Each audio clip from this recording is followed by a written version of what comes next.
Pada tugas kali ini, saya mempelajari materi agenda 4 tentang habituasi dan aktualisasi.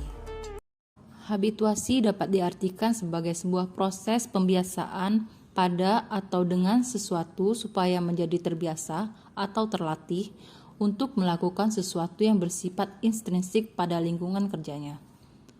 Habituasi dimaksudkan agar terciptanya situasi dan kondisi tertentu yang memungkinkan peserta melakukan proses pembiasaan untuk berperilaku sesuai kriteria tertentu.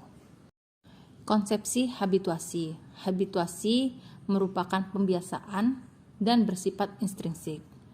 Di sini peserta pelatihan membiasakan diri untuk berperilaku sesuai nilai sehingga terbentuk karakter diri ideal melalui proses internalisasi dan dipersonalisasi melalui intervensi tertentu di tempat kerja. Aktualisasi sebagai intervensi agenda habituasi. Aktualisasi bersifat ekstrinsik.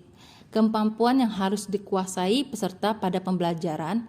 Yang pertama, isu, jumlah kegiatan, kualitas rencana kegiatan, relevansi rencana kegiatan dengan aktualisasi dan teknik komunikasi. Yang kedua, melaksanakan aktualisasi, yaitu kualitas pelaksanaan kegiatan, kualitas aktualisasi, dan teknik komunikasi. Tahap pembelajaran aktualisasi, di mana pertama sekali harus kita belajar itu masalah tentang 3 agenda. Kemudian kita akan melalui evaluasi akademik, penjelasan aktualisasi, bimbingan menyusun rancangan aktualisasi, baru masuk ke seminar rancangan aktualisasi, kemudian melaksanakan aktualisasi, dan yang terakhir adalah seminar pelaksanaan aktualisasi. Dalam merancang aktualisasi, yang pertama, isu apa yang harus kita temukan. Yang kedua, kegiatan kreatif apa yang digagas untuk dapat memecahkan isu. Ketiga, bagaimana tahapan kegiatannya yang perlu dilakukan dalam menyelesaikan isu secara terukur. 4. Apakah hasil kegiatan atau tahapan kegiatan benar-benar memberikan dampak terhadap penyelesaian isu. 5. Apa yang diaktualisasikan dalam proses pelaksanaan kegiatan dalam rangka penyelesaian isu. 6. Bagaimana cara mengaktualisasikannya. 7. Bagaimana membuktikan bahwa telah terjadi aktualisasi dalam pelaksanaan. Kemampuan menetapkan isu. Pertama, environmental scanning. Kedua, problem solving. Ketiga, analisis.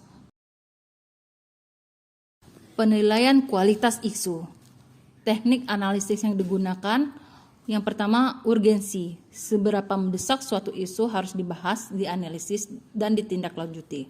Kedua, seriousness. Seberapa serius suatu isu harus dibahas, dikaitkan dengan akibat yang ditimbulkan. Dalam merumuskan isu, ada beberapa poin yang harus kita perhatikan. Yang pertama, pernyataan mengenai suatu isu yang ditulis secara singkat dan jelas. Yang kedua, memuat fokus. Yang ketiga, memuat lokus. Aktualisasi di tempat kerja. Melakukan pendalaman terhadap, pertama, core issue yang dipilih. Yang kedua, dukungan konsep pokok mata diklat yang dilandasi pemilihan core issue dan penetapan inisiatif pemecahan core issue yang dipilih. Melakukan penerapan terhadap, yang pertama, usulan-usulan inisiatif baik berupa pikiran konseptual dan atau aktivitas-aktivitas dalam rangka memecahkan core issue. Yang kedua, proses dan kualitas mengelola dan menjalankan. Aktualisasi di tempat kerja selanjutnya, melakukan analisis terhadap, pertama, dampak hasil inisiatif. Kedua, dampak yang terjadi pada level individu, unit, atau organisasi. Ketiga, menjaga keberlangsungan inisiatif yang telah dilakukan. Laporan aktualisasi. Muatan laporan aktualisasi adalah deskripsi core issue yang terjadi dan strategi pemecahannya. Proses menerapkan inisiatif gagasan kreatif yang telah dirancang yang didukung dengan bukti-bukti pembelajaran baik berupa dokumen, notulensi, foto, rekaman video, dan sebagainya, serta mendeskripsikan analisis terhadap dampak yang ditimbulkan.